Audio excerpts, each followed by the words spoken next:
juntos novamente para seguirmos com a leitura e o estudo do livro A Gênese em sua edição original, distribuída por Kardec em sua quarta edição, lá na França. A Gênese, os milagres e as predições segundo o Espiritismo. A doutrina espírita é o resultado do ensino coletivo e concordante dos espíritos. A ciência é chamada a constituir a Gênese, segundo as leis da natureza, e não por dogmas. Deus prova sua grandeza e seu poder pela imutabilidade de suas leis, e não pela sua suspensão. Para Deus, o passado e o futuro são o presente. Allan Kardec. Eu convido a vocês que adquiram a Gênese original. Vale a pena, está disponível aí para quem quiser procurar um pouquinho. Pode comprar, como também encontra gratuitamente na internet. Foi onde eu encontrei essa edição que eu estou lendo. Os 10 leprosos, item 16. Um dia em que fora a Jerusalém e passara pelos confins de Samaria e da Galiléia, estando perto de entrar num lugarejo, 10 leprosos vieram diante dele e, permanecendo distantes, elevaram suas vozes e disseram: Jesus, nosso mestre, tende piedade de nós. Tão logo ele os percebeu, disse-lhe: Ide vos mostrar aos sacerdotes. E como já iam, foram curados. Um deles, vendo que estava curado, voltou sobre os seus passos, glorificando Deus em altas vozes, e veio se lançar aos pés de Jesus, o rosto contra o chão, em lhe rendendo graças, e esse era o samaritano. Então Jesus disse: Todos os 10 não estão curados? Onde estão, pois, os 9 outros? Só foi encontrado o que retornou e que rendeu glória a Deus, que é o estrangeiro. E esse lhe disse: Erguei-vos, ide, vossa fé vos salvou. São Lucas, capítulo 17, versículo de 11 a 19. Item 17. Os samaritanos eram cismáticos, como os protestantes em relação aos católicos, e desprezados pelos judeus como heréticos. Jesus, curando indistintamente os samaritanos e os judeus, dava, por sua vez, uma lição de um exemplo de tolerância, e fazendo sobressair que apenas o samaritano voltara para render glória a Deus, mostrou que havia nele mais verdadeira fé e reconhecimento que entre os que se diziam ortodoxos, acrescentando: Vossa fé vos curou. Fez ver que Deus olha o fundo do coração e não a forma exterior da adoração. Entretanto, os outros foram curados, e era preciso, para que a lição que queria dar, provar sua ingratidão, mas quem sabe o que disso resultaria, e se eles teriam se beneficiado do favor que lhes havia concedido? Dizendo ao samaritano: Vossa fé vos salvou, Jesus deu a entender que não aconteceu o mesmo com os outros. Mão seca. Jesus entrou em outra feita na sinagoga, onde encontrou um homem que tinha uma mão seca. E eles o observavam para ver se curaria o dia de sábado, a fim que tivessem motivo para acusá-lo. Então ele disse a este homem que tinha a mão seca: Erguei-vos e vinde a ter ao centro. Então ele disse-lhes: É permitido no dia do sábado fazer o bem ou o mal, e salvar a vida ou tirá-la? E eles permaneceram em silêncio. Mas ele, olhando-os com raiva, alarmado, que estava pela cegueira de seus corações, disse a esse homem: Estendei vossa mão. Ele a estendeu e ele a tornou sadia. Logo, os fariseus, tendo saído, se aconselharam contra ele, como herodianos, sobre o meio de prendê-lo. Mas Jesus se retirava com seus discípulos para o mar, onde uma grande multidão de povo o seguiu da Galiléia e da Judéia, de Jerusalém, da Idumeia e de além do Jordão, e os do redor do Tiro, do Sidom, tendo escutado falar das coisas que ele fazia, vieram em grande número encontrá-lo. São Marcos, capítulo 3, versículo de 1 a 8. A mulher curvada. Item 19. Jesus ensinava numa sinagoga todos os dias de sábado.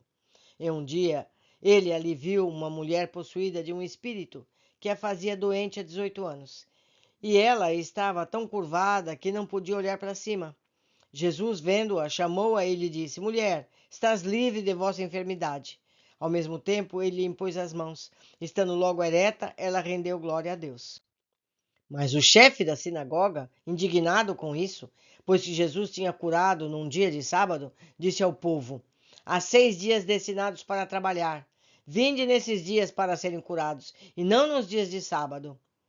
O Senhor, tomando a palavra, disse-lhe: hipócritas, há algum de vós aqui que não solta o seu boi ou o seu asno na manjedoura no dia de sábado, nem o conduz a beber? Por que então não é possível livrar os seus laços em um dia de sábado, esta filha de Abraão, que Satã tinha mantido assim, atada durante 18 anos? A essa palavra, todos os seus adversários permaneceram confusos, e todo o povo ficou arrebatado de vê-lo fazer tanta ação de glória. São Lucas, capítulo 13, de 10 a 17. Esse fato prova que naquela época a maior parte das doenças era atribuída ao demônio e que se confundia, como atualmente, as possessões com as doenças, mas no sentido inverso. Isto é, atualmente, os que não acreditam nos maus espíritos confundem as obsessões como males patológicos. E eu vejo mais nessa passagem, meus amigos. O que incomodava, falo eu, a minha opinião pessoal, vocês podem ter opiniões diferentes. O que incomodava no Sinédrio era o fato de Jesus ter essa força curadora e que eles, ditos santos do Sinédrio, não tinham essa força. Então eles ficaram incomodados de Jesus fazer uma cura lá dentro, onde todo mundo viu. Então eles arrumaram essa desculpa para ele, entendeu? Mas Jesus soube muito bem sair das situações. E muito em breve, por esses fatos semelhantes acontecerem, chegando ao ponto de tirar Lázaro da morte, foi a gota d'água para o Sinédrio ir em busca dele e matá-lo, como se eles pudessem matar Jesus, né? Coitados. Mas me perdoem, vamos seguir adiante. Item 21. O paralítico da piscina. Após isso, a festa dos judeus estando chegadas, Jesus se foi a Jerusalém. Ora, existia em Jerusalém uma piscina de ovelhas, que se chama em hebraico Betsaida, que tinha 5 galerias, das quais estavam deitados um grande número de doentes, cegos, coxos, e os que tinham os membros dessecados, de todos esperavam que a água fosse agitada. Pois o anjo do Senhor, em um certo tempo, descia nessa piscina e agitava a água. O que entrasse primeiro, após a água ter sido agitada, estaria curado, quaisquer que fosse a doença. Ora, havia um homem que estava doente após 38 anos. Jesus, tendo-o visto deitado e conhecendo que ele estava doente após tão longo tempo, disse-lhe: quereis ser curado? O doente respondeu: Senhor, eu não tenho ninguém para me lançar à piscina depois que a água for agitada. E conforme o tempo que eu gasto para ir até lá, um outro aí desce antes de mim. Jesus lhe disse: erguei-vos, conduzi vosso leito e caminhai. Num instante, esse homem foi curado. Tomando seu leito, começou a andar. Ora, esse dia era sábado. Os judeus disseram, pois, àquele que tinha sido curado: hoje é sábado, não vos é permitido transportar vosso leito. Eles lhe respondeu: aquele que me curou disse-me: conduzi vosso leito e caminhai. Eles lhe contestaram: quem, pois, é este homem que vos diz conduzir vosso leito e caminhai? Mas aquele que tinha sido curado não sabia onde ele estava, já que Jesus havia se retirado da multidão de pessoas que estavam lá. Depois Jesus encontrou este homem no templo e disse: vede que estáis curados, não pequeis mais no futuro, de modo que não vos aconteça coisa pior. Este homem se foi encontrar aos judeus e lhe disse que fora Jesus que o curara. E é por essa razão que os judeus perseguiram Jesus, porque fazia essas coisas no dia de sábado. Então Jesus lhe disse: meu Pai não cessa nunca de atuar. Agora eu atuo também incessantemente. São João, capítulo 15, versículo de 1 a 17. Piscina, em latim piscis, peixe, dizia-se entre os romanos dos reservatórios ou viveiros onde se criavam peixes. Mais tarde, a exceção a essa palavra foi estendida aos tanques destinados aos banhos em comum.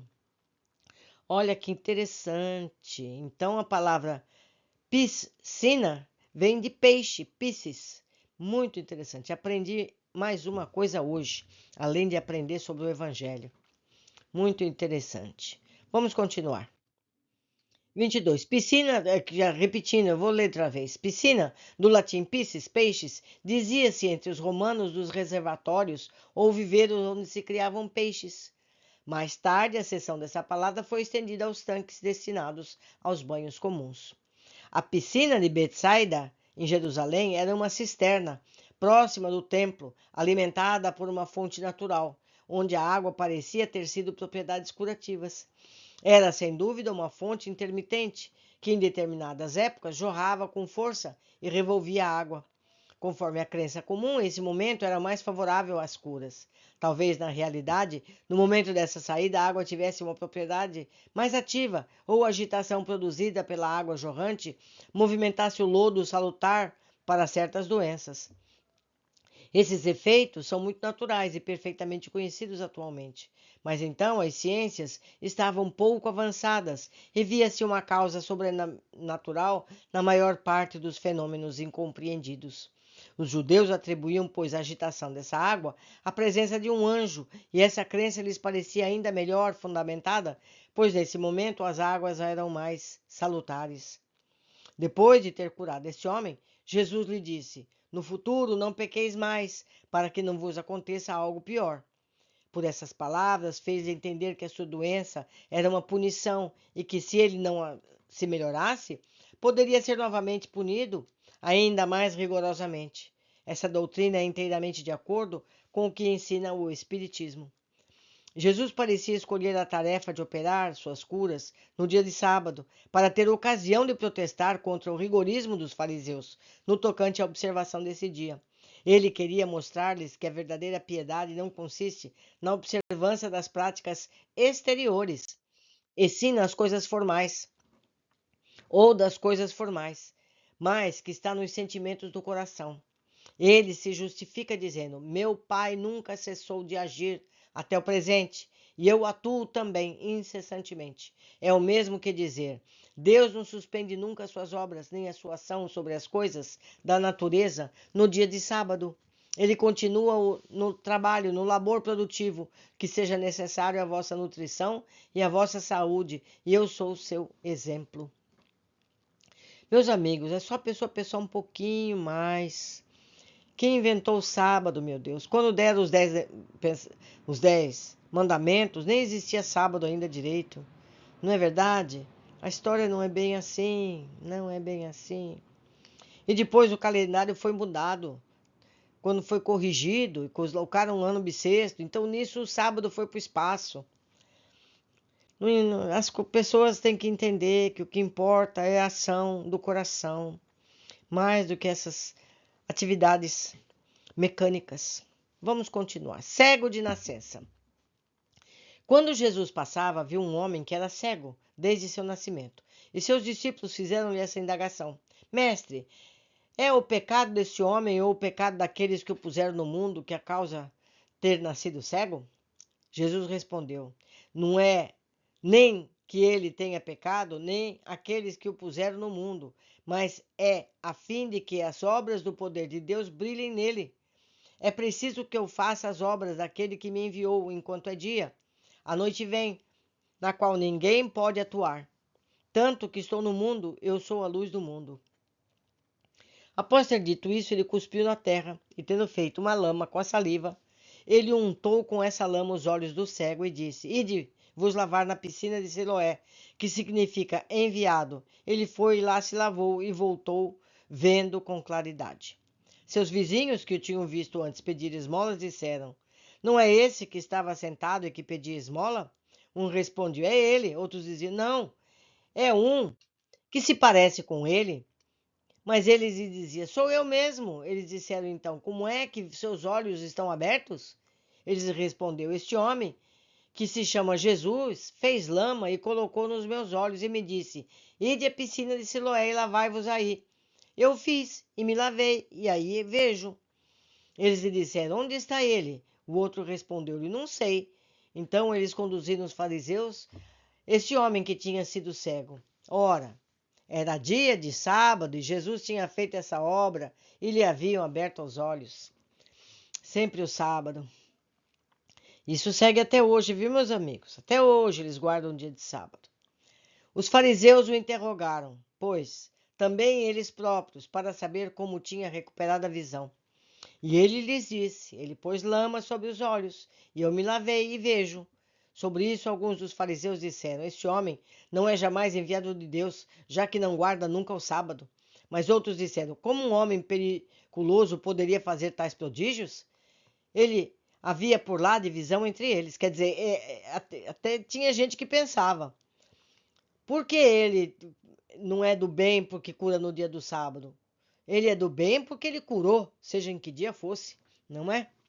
Continuando. Disseram, pois, de novo ao cego: E tu, o que dizes deste homem que te abriu os olhos? Ele respondeu: Eu digo que é um profeta. Mas os judeus não acreditavam absolutamente que esse homem tivesse sido cego e se recuperar a vista, até que fizeram vir seu pai e sua mãe. Eles interrogaram, dizendo: Eis aí vosso filho, que dizeis que nasceu cego? Como, pois, ele vê atualmente? O pai e a mãe responderam: Nós sabemos que esse é o nosso filho e que nasceu cego, mas não sabemos como ele vê atualmente, e não sabemos nada mais sobre quem lhe abriu os olhos. Interrogai-o, ele tem idade para responder por si próprio. Seu pai e sua mãe falavam dessa forma porque temiam os judeus, porque os judeus já tinham resolvido em conjunto que qualquer um que reconhecesse Jesus como sendo o Cristo seria excluído da sinagoga. Isso foi o que obrigou o pai e a mãe a responder: Ele tem idade, interrogai a ele mesmo. Eles chamaram, pois, uma segunda vez, e este homem que havia sido cego, eles disseram: Rende glória a Deus, nós sabemos que este homem é um pecador. Ele lhes respondeu: Se é um pecador, nada sei, mas tudo o que sei é que eu era cego e que eu vejo atualmente. Eles lhe disseram ainda mais: que a ti ele fez e como abriu seus olhos? Respondeu ele: Eu já vos disse e vós entendeis. Por que quereis ouvir ainda uma segunda vez? E quereis tornar-me seus discípulos? Pois quem eles o carregam de injúrias, eles disseram: Sê tu mesmo seu discípulo. Para nós somos os discípulos de Moisés. Sabemos que Deus falou a Moisés, mas para ele não sabemos de onde saiu. O homem respondeu-lhe: Eis o que é espantoso, que vós não sabeis de onde ele é e quem tem aberto os olhos. Ora, sabemos que Deus nunca exalta os pecadores, mas se alguém honre e faça a sua vontade, é esse aí que ele exalta. Depois que o mundo existe, não se tem mais ouvido ninguém dizer que tem aberto os olhos de um cego de nascença. Se esse homem não fosse o enviado de Deus, ele não poderia fazer nada do que fez. Eles responderam: És apenas um pecado desse ventre de tua mãe, e queres nos ensinar? E os excluíram. São João, capítulo 9, versículo de 1 a 34. Meus amigos, não é o que acontece atualmente? Não é o que acontece atualmente? Se você contraria o poder das igrejas constituídas, você corre riscos, não é? No passado, não muito longe, eles queimavam as pessoas, não é? Pois então, pensem nisso. Vejam por vossos olhos, concluam por vosso saber. Não fiquem presos a letras do passado. Continuando, item 25. Esse relato tão simples e tão ingênuo traz em si um caráter evidente de verdade. Nada de fantástico nem de maravilhoso, é uma cena da vida real tomada sobre o fato. A linguagem desse cego é bem a desses homens simples, entre os quais o saber é substituído pelo bom senso, e que retrucam os argumentos dos seus adversários com bonomia, por razões às quais não faltam nem justeza nem propósito. O tom dos fariseus é o desses orgulhosos que não admitem nada acima de sua inteligência e se indignam ao simples pensamento de um homem do povo possa lhes dirigir. Salvo o colorido local dos nomes, se diria que esse fato é do nosso tempo. Foi o que eu disse. Ainda hoje isso acontece. Ser enxotado da sinagoga equivale a ser posto fora da igreja. Era uma forma de excomunhão. Os espíritas cuja doutrina é do Cristo, interpretada conforme o progresso das luzes atuais, são tratados como judeus que reconheciam Jesus como Messias, excomungando-os, coloca-os fora da igreja, como fizeram os escribas, os fariseus, em relação aos partidários de Jesus. Assim, eis um homem que é excluído porque não pôde crer que aquele que o havia curado fosse um possuído do demônio e porque ele glorificava a Deus por sua cura. Não é o que faz os espíritas? O que eles obtêm, sabe os conselhos dos espíritos, volta a Deus e ao bem, curas. Mas tudo é tido como obra do diabo, e sobre eles lança-lhe maldição. Então viste padres dizerem do alto do púlpito que se torna melhor ficar incrédulo do que retornar pela fé do espiritismo? Não se tem visto dizer a doentes que não deviam se fazer curar pelos espíritas que possuíssem tal dom, porque é um dom satânico? Que diziam os que faziam de diferente os sacerdotes judeus e os fariseus? De resto, é dito que tudo deva passar atualmente como no tempo do Cristo. Meus amigos, temos que pensar pela nossa cabeça. A gente conhece a árvore pelo fruto. Se o fruto é doce, a árvore é boa. Continuando, essa pergunta dos discípulos, é o pecado deste homem a causa de nascer cego? Indica a intuição de uma existência anterior. Caso contrário, não havia sentido, porque o pecado seria a causa de uma enfermidade de nascença, deveria ter sido cometido antes do nascimento e, por consequência, em uma existência anterior. Se Jesus tivesse visto aí uma ideia falsa, ele teria dito: como este homem teria podido pecar antes de estar entre nós? Em lugar disso, ele lhe disse que se o homem é cego, não significa que tenha pecado, mas a fim de o poder de Deus brilhe nele. E como dizer que ele devia ser um instrumento de uma manifestação do poder de Deus? Se isso não era uma expiação do passado, é uma prova de que viria a servir ao seu progresso, porque Deus, que é justo, não poderia lhe impor um sofrimento sem compensação. Quanto ao meio empregado para lhe curar, é evidente. Uma espécie de lama feita com a saliva e terra não podia ter essa qualidade senão pela ação do fluido curador do qual estava impregnada. É assim que as substâncias mais insignificantes, água, por exemplo, pode adquirir qualidades poderosas e efetivas sob a ação do fluido espiritual ou magnético, ao qual servem de veículo ou, se quiserem, de reservatório. Numerosas curas de Jesus, item 26. Jesus ia por toda a Galiléia, ensinando nas sinagogas, pregando o evangelho do reino e curando todas as apatias e todas as doenças entre o povo.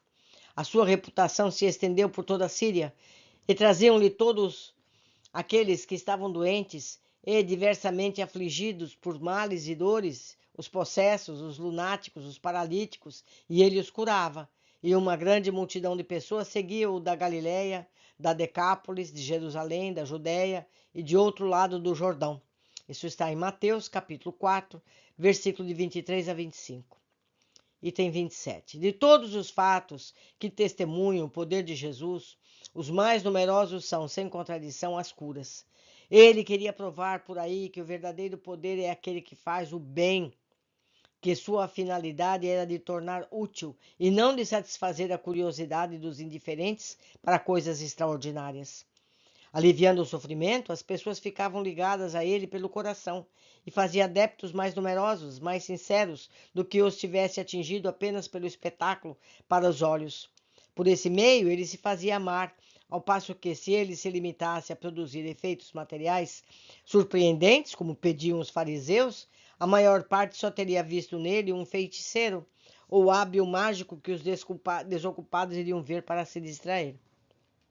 Assim, quando João Batista lhe envia seus discípulos para lhe indagar se ele era o Cristo, ele não disse eu sou, porque todo impostor teria podido dizer o mesmo. Ele não falava nem de prodígios, nem de coisas maravilhosas, mas ele responde simplesmente: Ide, diz João, os cegos veem, os doentes são curados, os surdos escutam, o evangelho é anunciado aos pobres. Era dizer-lhe: reconhecei-me por minhas obras, julguei a árvore por seu fruto, porque esse era o verdadeiro caráter de sua missão divina. É também pelo bem que faz o Espiritismo prova a sua missão providencial. Ele cura os males físicos, mas cura principalmente as moléstias morais, e estão aí os maiores prodígios pelos quais se afirma. Seus mais sinceros adeptos não são os que tenham sido atingidos por ver fenômenos extraordinários, mas os que foram tocados no coração pelo consolo, os que ficaram livres das torturas da dúvida, os cuja coragem foi revelada nas aflições, que auriram a força da certeza do porvir que lhes é mostrado no conhecimento do seu ser espiritual e no seu destino. Eis aqueles de fé inabelável, porque a sentem e a compreendem. Os que só veem no espiritismo efeitos materiais não podem compreender seu poder moral. Também os incrédulos, que apenas o conhecem pelos fenômenos, dos quais não admitem uma causa primária, veem apenas mágicos e charlatães. Não é, pois, pelos prodígios que o Espiritismo triunfará sobre a incredulidade, mas multiplicando seus benefícios morais, pois, se os incrédulos não admitem os prodígios, eles conhecem, como todo mundo, o sofrimento e as aflições, e ninguém recusa os alívios e as consolações. Capítulo 14, no número 30. Possessos. Item 29. Vieram em seguida a Cafarnaum. Jesus, entrando primeiro na sinagoga no dia de sábado, instruiu-os, e eles se espantaram com sua doutrina, porque ele os instruía como quem tem autoridade e não como os escribas. Ora, encontrava-se na sinagoga um homem possuído de um espírito impuro, que bradava, dizendo: Que há entre vós e nós, Jesus de Nazaré? Sois vós viestes para nos perder? Eu sei o que vós sois o santo Deus. Mas Jesus, falando-lhe com ameaça, quer dizer, com dureza, disse: Cala-te e saia deste homem. Então o espírito impuro, agitando-se com violentas convulsões, lançando-se num grande grito, ele saiu. Todos ficaram surpresos e se indagavam uns aos outros: O que é isso? Que nova doutrina é essa? Ele comanda com autoridade mesmo os espíritos impuros, e eles o obedecem? São Marcos, capítulo 1, versículo de 21 a 27. Item 30. Após eles terem saído, apresentaram-lhe um homem mudo, possuído do demônio. O demônio, tendo sido enxotado, o mudo falou, e o povo, tomado de admiração, dizia: Nunca jamais vi semelhante coisa em Israel. Mas os fariseus diziam ao contrário: É pelo príncipe dos demônios que ele enxota os demônios. São Mateus, capítulo 9, do versículo 32 a 34. Os espíritos ouvem a mesma coisa de determinada religião, que diz que os espíritas são demônios. Só que são demônios que só fazem o bem. Seguimos. Item 31. Quando ele veio ao lugar onde estavam os outros discípulos, viu uma grande multidão de pessoas em volta deles e escribas que disputavam com eles. Logo todo o povo, tendo percebido Jesus, foi tomado de assombro e temor e correram para o saudar. Então ele lhes indagou: Do que disputai em conjunto?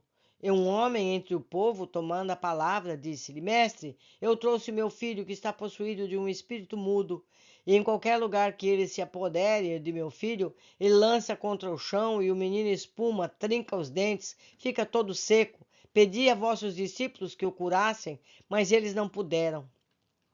Jesus lhe respondeu: gente incrédula, até quando estarei convosco? Até que vos sofrereis? Conduziu a mim.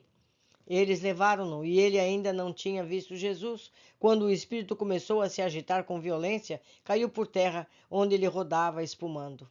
Jesus indagou ao pai da criança: Quanto tempo há que isso acontece? Desde a sua infância, disse o pai. E o espírito o tem frequentemente lançado várias vezes ao fogo e as outras tantas na água, para fazê-lo perecer. Mas se podeis alguma coisa, tendes compaixão de nós e nos socorreis. Jesus respondeu-lhe: Se vós puderdes crer, tudo é possível naquele que crê. Logo, o pai do menino, gritando, disse-lhe com lágrimas: Senhor, eu creio, ajudai-me em minha incredulidade. Jesus, vendo que o povo corria em massa, falou com ameaças ao espírito impuro. Ele disse: eu vou ler outra vez. E Jesus, vendo que o povo acorria em massa, falou com dureza, com ameaça ao espírito impuro e lhe disse: Espírito surdo e mudo, sai da criança, eu te ordeno, e não retorne mais aí. Então esse espírito, tendo soltado um grande grito, tendo se agitado em violentas convulsões, saiu do menino, permaneceu como morto, de sorte que vários disseram que ele estava morto. Mas Jesus, tendo-o tomado pela mão, o ergueu, e ele se levantou. Logo que Jesus entrou na casa, seus discípulos lhe disseram em particular: De onde provém? Não temos podido expulsar esse demônio? Ele respondeu: Esse tipo de demônio não pode ser expulso por nenhum outro meio que não pela prece e pela abstinência. São Marcos, capítulo 9, do versículo 13 ao 28. Então foi-lhe apresentado um possesso cego e mudo, E ele o curou, de modo que começou a falar e a ver. Todo o povo ficou cheio de admiração e disseram: Não é esse o filho de Davi? Mas os fariseus, ouvindo isso, disseram: Este homem só expulsa o demônio pela virtude de Beelzebu, príncipe dos demônios. Ora, Jesus, conhecendo seus pensamentos, lhes disse: Todo reino dividido contra ele próprio ruirá, e toda cidade ou casa que esteja dividida contra ela própria não poderá subsistir. Se Satã expulsa Satã, ele está dividido contra si mesmo. Como? Pois seu reino subsistirá? Se é por Beelzebu que expulsa os demônios, por quem vossos filhos o expulsarão? É por isso que eles serão os vossos juízes. Se eu dou caça aos demônios pelo Espírito de Deus, o reino de Deus está, pois, vindo até vós. São Mateus, capítulo 12, versículo de 22 a 28. As libertações de possessos figuram, com as curas, entre os atos mais numerosos de Jesus. Entre os fatos dessa natureza, existe aquele que foi reportado acima, do número 30, em que a possessão não é evidente. É provável que aquela época, como acontece ainda em nossos dias, atribui-se à influência dos demônios todas as doenças cuja causa fosse desconhecida, principalmente o mutismo, a epilepsia e a catalepsia. Mas existem outros fatos que não deixam dúvidas sobre a ação dos maus espíritos. Eles têm uma analogia tão impressionante com aqueles dos quais somos testemunhas que neles se reconhecem todos os sintomas desse gênero de afecção. A prova da participação de uma inteligência oculta em casos semelhantes resulta de um fato material. São as numerosas curas radicais obtidas em alguns centros espíritas pela simples evocação e a moralização dos espíritos obsessores, sem magnetização nem medicamentos, frequentemente na ausência à distância do paciente. A imensa superioridade do Cristo dava-lhe uma tal autoridade sobre os espíritos imperfeitos, então chamados demônios, o que lhes era suficiente para ordenar que se retirassem e eles não pudessem resistir a essa injunção. Capítulo 14, número 46. O fato de maus espíritos enviados aos corpos de porcos é contrário a todas as probabilidades. Um espírito mau não deixa de ser humano, embora ainda muito imperfeito, para fazer o mal depois da morte, como fazia antes. É contra as leis da natureza que possa animar corpos de um animal. É preciso ver nisso um desses exageros comuns de um fato real, numa época de ignorância e de superstição, ou talvez uma alegoria para caracterizar as tendências imundas de certos espíritos. Item 35. Os obsediados e os possessos parecem terem sido numerosos na Judéia e no tempo de Jesus, o que lhes deu oportunidade de curar muitos. Os maus espíritos tinham, sem dúvida, feito invasão nesse país e causado uma epidemia de possessões. Capítulo 14, número 49. Sem estar num estado epidêmico, as obsessões individuais são extremamente frequentes e se apresentam sob aspectos muito variados que um conhecimento aprofundado do espiritismo faz facilmente reconhecer. Costumam ter consequências nocivas para a saúde, quer se em agravando as afecções orgânicas, quer as determinando. Elas serão incontestavelmente colocadas um dia entre as causas patológicas que, por natureza especial, requerem meio de tratamento especiais. O Espiritismo, fazendo conhecer a causa do mal, abre um novo caminho à parte de curar. Fornece à ciência um meio de alcançar êxito onde ela frequentemente fracassa, porque lhe falta atacar a causa primeira do mal. Isso está no Livro dos Médiuns, capítulo 23. Meus amigos, a possessão já faz parte da lista de causa de males. Isso já está nos livros médicos, como Kardec disse que isso seria feito. Continuando.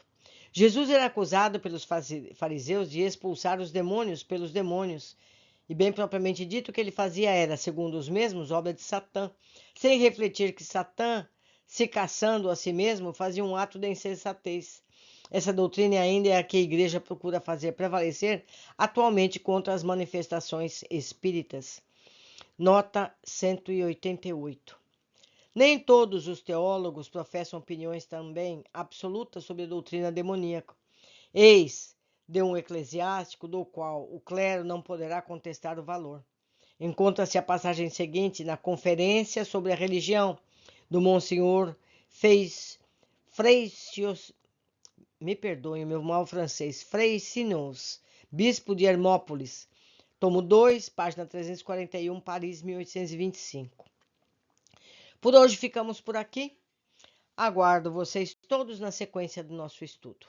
Abraços e até breve.